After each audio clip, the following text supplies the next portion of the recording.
एक ही बिल्डिंग है, identical flats हैं, दिखने में आइडेंटिकल है।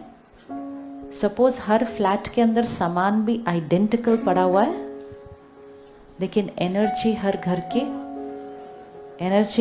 की अलग अलग होगी। ये घर की एनर्जी को कौन बनाता है? घर की एनर्जी पिछले कुछ सालों से ये हुआ कि हम घरों को ज़्यादा कंफर्टेबल बनाने में इतना फोकस कर रहे थे कि हमने घर की एनर्जी पे ध्यान नहीं दिया है। हमने सोचा जितना ज़्यादा फैसिलिटीज, जितना सुंदर इंटीरियर और जितना बड़ा मकान, उतना हमारा परिवार खुश रहेगा, संतुष्ट रहेगा, सुकून में रहेगा। एक्सपेरिमेंट करके देख लिया। ये भी एक एक्सपेरिमेंट करने की जरूरत थी। एक्सपेरिमेंट कर लिया, रिजल्ट मिल गया कि घर का सुंदर, घर का इंटीरियर, घर का साइज मन के सुख पर कोई असर नहीं डालता है। वो सिर्फ फिजिकली हमारे को ज्यादा कंफर्टेबल कर देता है उस घर के अंदर। So now the need of the our is कि हमारे घर कंफर्टेबल तो बन गए, तो वन थिंग इज डन। अब हमें क्या करना है? घर की एनर्जी को बढ़ाना है। क्योंकि अगर नहीं ध्यान रखा तो डे बाय डे हमारी घर की एनर्जी क्या होती जा रही है? पता कैसे चलेगा कि हमारी घर की एनर्जी अप है या डाउन है? घर में रहने वालों की मनोस्थिति। अगर हमारे घर में रहने वालों के मन में थोड़ा भी चिंता है, डर है, लैक ऑफ कॉन्फिडेंस है, एंजाइटी है, तो हमारे घर की एनर्जी को बढ़ाने की जरूरत है। लोगों को सिर्फ बोल के चिंता मत करो, चिंता जाने वाली नहीं है। उनको भी कोई शौक नहीं है चिंता करने का, लेकिन वो कहते क्या करूं, मेरा थिंकिंग तो स्टॉप होता ही नहीं है। So giving advice to people can not change them.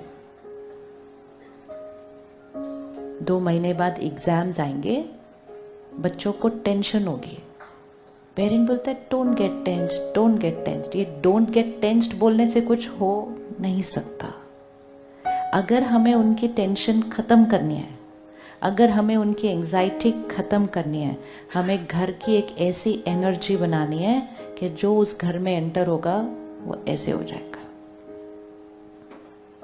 मंदिर में जाते हैं, गुरुद्वारे में जाते हैं, आश्रम में जाते हैं, जाते ही क्या मिलता है? सुकून। दूर दूर दूर यात्रा करके जाते हैं, 1 मिनट उस मंदिर में बैठते हैं, सुकून।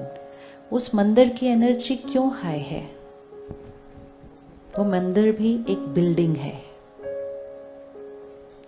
हमारे घर में भी तो मंदिर होता है, फिर हमें वहां जाने की क्या जरूरत है? क्योंकि उस जगह की एनर्जी हाई है। वो मंदिर की एनर्जी हाई क्यों है? What is so different over there? मंदिर की एनर्जी हाई क्यों है? या कोई भी प्लेस ऑफ वर्शिप की एनर्जी हाई क्यों होती है? गुड वाइब्रेशंस और पॉजिटिव वाइब्स और प्रेयर और हाई एनर्जी वर्ड्स। सारा दिन उच्चारण कौन से शब्दों का हो रहा है? एंड सेवा भाव। कोई भी ऐसे स्थान की जो एनर्जी हाई होती है वो इसलिए होती है क्योंकि वहां जो कार्य चल रहा है वो इस इंटेंशन से हो रहा है, ऐसे, है ना? अब वो सारी एनर्जी क्रिएट कौन कर रहा है वहां पे? वो एनर्जी वहां पे क्रिएट कर कौन रहा है? हम ही कर रहे हैं। Very good. तो ये भी नहीं है कि किसी और की ज़रूरत है हाई एनर्जी क्रिएट करने के लिए, तो वो तो काम इजी हो गया फिर कि वो हाई एनर्जी क्रिएट किसने की? हमने की। जब हम उस जगह पर वो हाई एनर्जी क्रिएट कर लेते हैं, जो भी नया आता है उसमें, उसको आते ही क्या मिल जाता है? कोई परेशान मन से आता है, मंदिर में आकर बैठता है, 2 मिनट के बाद कहता है चलो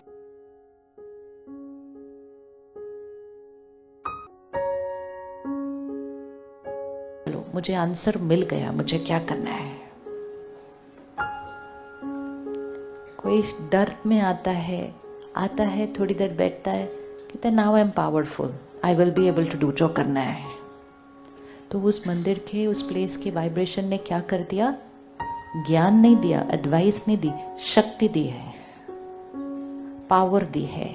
और वो पावर उस व्यक्ति को क्या कर देती है? एनर्जाइज। क्रिएट हमने की, बेनिफिट भी हमको भी मिलेगा और जो आएगा उसको मिलेगा। Does this work? Does this work? Always works, always works. If this works, अगर ये काम करता है तो इसका ऑपोजिट भी काम करता होगा। अगर ये काम करता है कि कोई ऐसे हो सकता है, तो ये भी हो सकता होगा कि कोई ऐसे हो सकता है। एनर्जी तो एनर्जी है ना, या तो ऐसे जा सकती है या ऐसे जा सकती है। सिर्फ ये है कि उसमें जब हम जाते हैं तो हमें एक अपने अंदर बहुत बड़ा शिफ्ट दिखाई देता है। हाँ, आई एम फीलिंग नाइस, तो हमें वो नोटिसेबल है। बाकी जगहों में क्योंकि हम रोज हैं, तो हमने उस एनर्जी को लो एनर्जी नहीं बोला, हमने कहा तो नॉर्मल है, नॉर्मल है, नॉर्मल है। तो एक्चुअली हमें आदत पड़ चुकी है लो एनर्जी में रहने की। जैसे हमारी हवा अगर दूषित है शहर की, अब हम दिल्ली में रहते हैं, वहाँ हवा दूषित है, लेकिन हमें आदत ही पड़ गई है उसमें रहने की। जो दूसरे शहर से लैंड करते कहते ओहो I am coughing while landing on the airport, ऐसा अच्छा हमें तो पता ही नहीं चला, क्योंकि हमें तो आदत पड़ गई उसमें रहने की। लेकिन जस्ट बिकॉज हमें आदत पड़ गई है उसमें रहने की, डज नॉट मीन कि वो पोल्यूटेड हवा हम पर असर नहीं कर रही है। कर रही है, एवरी डे कर रही है, कर रही है। जो नया आएगा उसको दिखता है, जो रोज रह रहे हैं उसको तो कुछ पता नहीं चलता है। लेकिन उस हवा में भी कुछ लोग बीमार हो रहे हैं। सब नहीं बीमार हो रहे, कुछ लोग बीमार हो रहे हैं। हवा क्रिएट किसने की? वो पोल्यूटेड हवा क्रिएट किसने की? सबने की। असर किस पर हो रहा है? सब पर हो रहा है। बीमार कितने हो रहे हैं? थोड़े से हो रहे हैं। सिंपल है, ये मॉडल सिंपल है। इसको आप अपने घर में फिट कर सकते हैं, इसको आप अपने शहर में फिट कर सकते हैं, इसको हम अपने देश में फिट कर सकते हैं, इसको हम पूरे प्लैनेट पे फिट कर सकते हैं। पोल्यूट किसने किया? पोल्यूट, इमोशनली पोल्यूट किसने किया? हमने किया। असर किस पर हो रहा है? असर किस पर हो रहा है? सब पर हो रहा है। बीमार कितने हो रहे हैं? थोड़े से हो रहे हैं। इमोशनल पोल्यूशन का असर हम सब पर हो रहा है। कैसे दिख रहा है? टेंशन हो रही है, चिंता हो रही है, फियर, ये सब डिस्टर्बेंसेस नॉर्मल हो गई, असर हो रहा है। बीमार कौन हो रहा है? बीमार कौन हो रहा है? असर सब पर हो रहा है, किया सबने, असर सब पे, बीमार कुछ लोग हो रहे हैं। बीमार कौन हो रहा है? बीमार कौन हो रहा है? असर सब पर हो रहा है, बीमार कौन हो रहा है?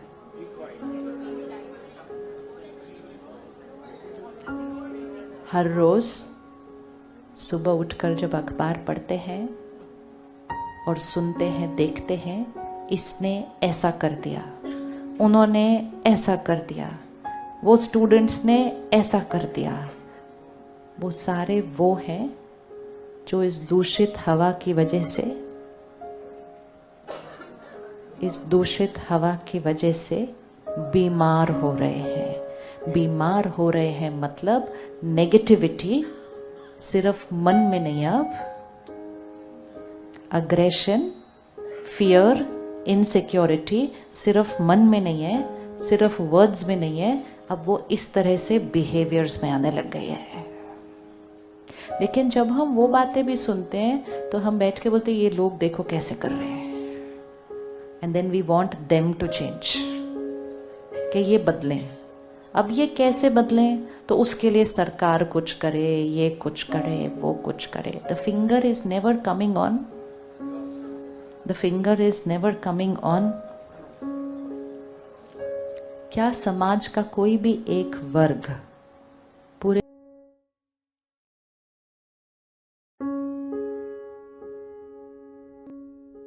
देश की हवा को बदल सकता है? लगता है? Is it possible? पूरे देश की हवा, इमोशनल पोल्यूशन को क्या कोई बदल सकता है? इमोशनल पोल्यूशन है, क्रिएट किसने की?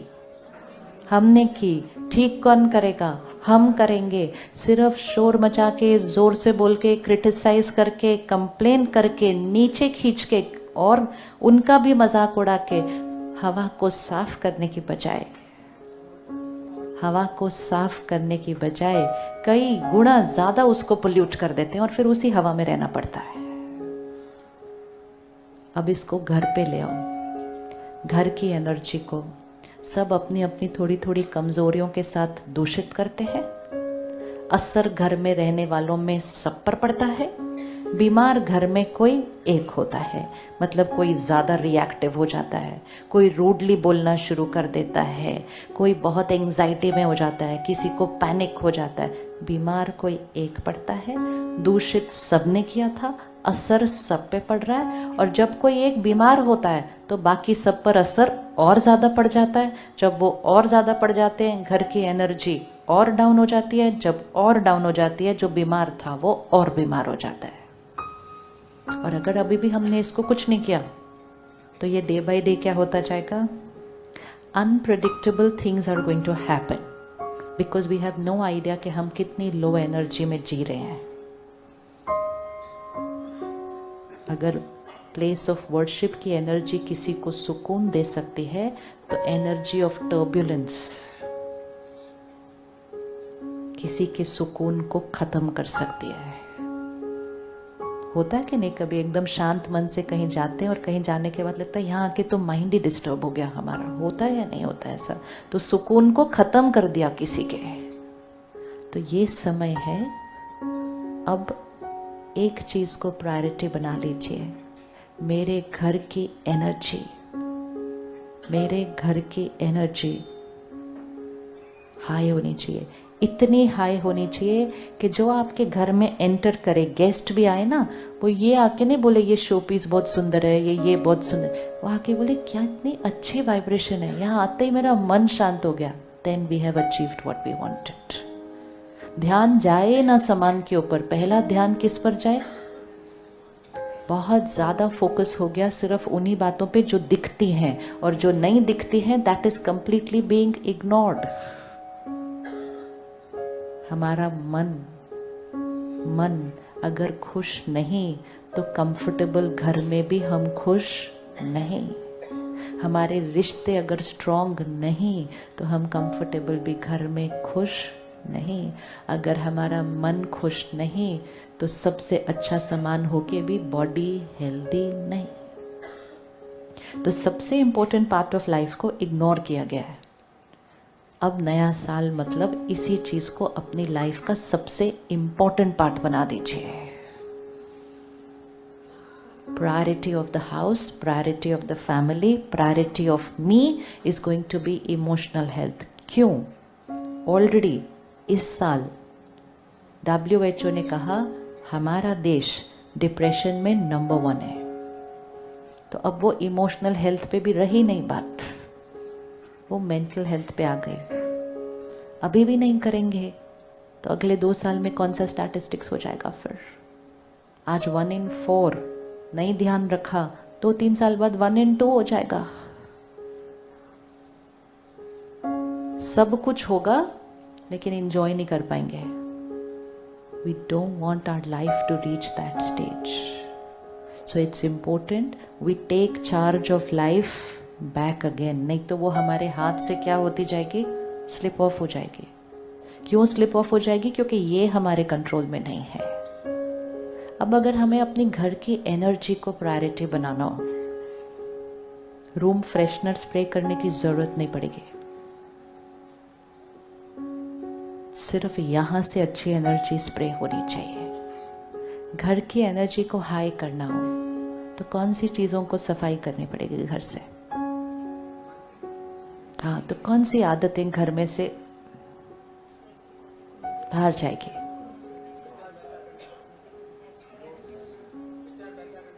just think, we all know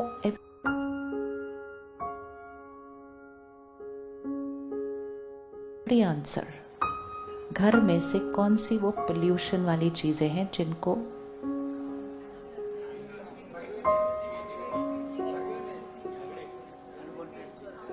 घर के झगड़े, वेरी गुड, और हेट्रेड, आर्ग्यूमेंट, लिखते जाना लिस्ट साथ साथ, घर के झगड़े, घर के आर्ग्यूमेंट. नेगेटिविटी भी बहुत जेनरिक वर्ड है. What negativity is there in the house?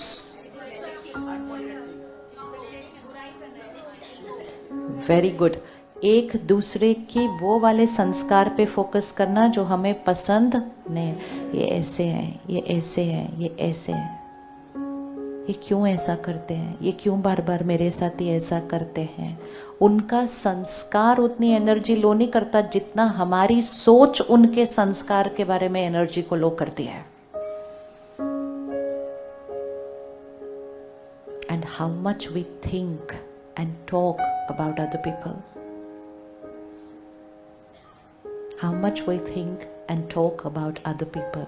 फिर जब हमारे घर में कोई आता है, फिर उनके साथ भी हमारी कॉन्वर्सेशंस कैसी वाली हो गई है.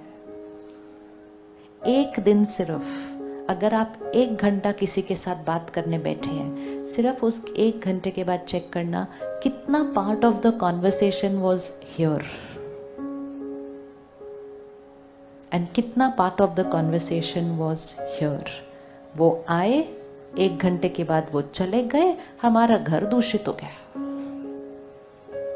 फिर कोई आए, हम 1 घंटा बैठे, चाय पिए, बातें कहे, वो चले गए, हमारा घर दूषित हो गया. क्या ये पॉसिबल है कि हमारी कॉन्वर्सेशंस इधर हो? वैसे कौन सी बातें हमारी कॉन्वर्सेशंस को इधर लेकर आती? क्योंकि ये भी इम्पोर्टेंट है, नहीं तो पता ही नहीं चलेगा. वो नॉर्मल बहुत हुई है ना आजकल, इसीलिए कौन सी बातें हमारी कॉन्वर्सेशंस को नीचे लेकर आएंगे? गॉसिप. दुनिया ने कहा टाइम पास गॉसिप.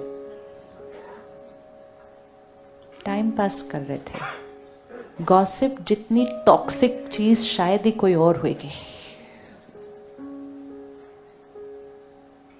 2 लोग बैठ के तीसरे के कमजोर संस्कार को डिस्कस कर रहे हैं, और कोई नहीं तो किसी के भी बारे में डिस्कस करते हैं, जिसको नहीं जानते, जिसका कुछ नहीं पता, लेकिन कुछ पढ़ा सुबह आज सोशल मीडिया पर. पहले हमारी गॉसिप कितनी होती थी? इतने ही दायरे में होती थी सिर्फ, तो फिर भी हम ठीक ठाक थे. अभी जब से हर एक की जीवन सोशल मीडिया पे है, फिर हर एक को उसके ऊपर कमेंट करना अलाउड है, तो हमारा गॉसिप का जो लेवल है वो बहुत ज्यादा multiply with everyone's talking about everybody and everything. धीरे धीरे वो भी एक एडिक्टिव बन जाती है कि I have to comment on everything that is happening. अब यही अगर कमेंट करना है तो अच्छा वाला कमेंट करके देश की एनर्जी को भी ऊपर ही उठा लें. कितनी सारी मैसेजेस जो सारा दिन ऊपर आ रहे हैं उसके, और जितने कमेंट्स उसके ऊपर हो रहे हैं, कहते नॉर्मल है ना, हो रहा है तो बात तो करनी पड़ेगी उसके बारे में. बात करिए उसके बारे में, लेकिन बात की एनर्जी कैसी होनी चाहिए? क्या ये हो सकता है कि हम हमारे घर में गॉसिप को बैन कर दें? और प्योर एनर्जी क्रिएट करना मुश्किल है. जो डिफिकल्ट चीजें हैं वो तो हम बहुत सालों से करते आए हैं, अब तो इजी चीजें करने का काम आ गया है. बहुत मुश्किल चीजें हमने की. 3 लोग बैठे, एक उठा, 2 ने उसके बारे में बात की, फिर वो उठा, बाकी 2 बैठे, फिर उसके बारे में बात की, फिर इसके बारे में बात की. This is all difficult work which we have been doing, a lot of difficult work. ऐसी बातें जो हमारी एनर्जी को नीचे खींचती है, हमारी ऑरा को डिप्लीट करती है. फिर हम किसी और के पास जाते हैं ऑरा हीलिंग करने के लिए, ऑरा क्लेंजिंग करने के लिए, पास्ट लाइफ की भी रिग्रेशन के लिए चले जाते हैं. पास्ट छोड़ो, अभी वाली ठीक हो जाए तो भी सब ठीक हो जाएगा. But we thought somebody else will heal us. कोई और हमारी ऑरा कैसे क्लीन कर सकता है? और करेंगे तो कितनी देर के लिए क्लीन करेंगे? अब ये टेबल क्लॉथ है, किसी और को भेज दिया, साफ कर दो, तो उन्होंने प्यार से साफ करके दे दिया. आते ही हमने अगले 5 मिनट में इधर फिर से कुछ डाल दिया, तो वो ऑरा क्लेंजिंग कैसे होगी? ये ऑरा क्लेंजिंग किसको करनी है? ऑरा क्लेंजिंग किसको करनी है? और एक्चुअली क्लेंजिंग भी नहीं करनी है, सिर्फ ऑरा डर्टिंग नहीं करनी है, फिर अपने आप क्लेंज है, वो अपने आप में क्लीन है। पहली बात, उसके ऊपर दाग पे दाग पे दाग पे दाग। देवी देवताओं का ऑरा कौन से कलर का था? वाइट। दिखाते ना उनके पीछे वाइट सर्कल। वाइट ऑरा की पूजा होगी, which means white aura will get respect from society, right? क्योंकि वाइट ऑरा हाई एनर्जी है, वाइट ऑरा देने वाली एनर्जी है। हम सबका ऑरा वाइट है, एवरी सोल इज प्योर। सिर्फ हमें ध्यान रखना है उस वाइट के ऊपर। एवरी टाइम हम किसी और की नेगेटिविटी सोच रहे हैं या बोल रहे हैं, नेगेटिविटी डज नॉट मीन उनकी निंदा करना। अगर हम उनकी प्रॉब्लम्स भी डिस्कस कर रहे हैं, अगर एक पेरेंट घर पे बैठकर अपनी बेटी के घर में होती हुई प्रॉब्लम्स ही सिर्फ डिस्कस कर ले, it's not negative, but because it is a discussion of a problem. ऐसा हुआ, उनके घर में ऐसा हुआ, फिर उसने ऐसा बोला, फिर ऊपर से उसने ऐसा जवाब दिया। जब देखो मेरी बेटी एडजस्ट करे उसके घर में, फायदा क्या हुआ? शादी क्यों की? बोला था उसको मत कर, उसकी जिद थी, करना ही उसने। एक एक एक एक वर्ड, एक एक वर्ड एनर्जी फील्ड को किधर जा रहा है? हम कहते हैं बट क्या करें, वही हो रहा है, तो बात तो वही करेंगे ना जो हो रहा है। एक equation in the new year, जो हो रहा है वो बात नहीं करनी है, जो चाहते हैं कि हो जाए वो बात करनी है। हो रहा है, बहुत कुछ हो रहा है, दुनिया में हो रहा है, देश में हो रहा है, शहर में हो रहा है, घर में हो रहा है, मन में हो रहा है, बहुत कुछ हो रहा है। क्योंकि एनर्जी जो हो रहा है वो बात करेंगे तो वो क्या होगा? और होने लग जाएगा, क्योंकि हमारी वाइब्रेशन बहुत स्ट्रॉन्ग जाएगी। जो हो रहा है वो बात नहीं करनी, जो चाहते हैं कि हो वो बात करनी है। तो हमारी हर थॉट एंड वर्ड कहाँ चला जाएगा?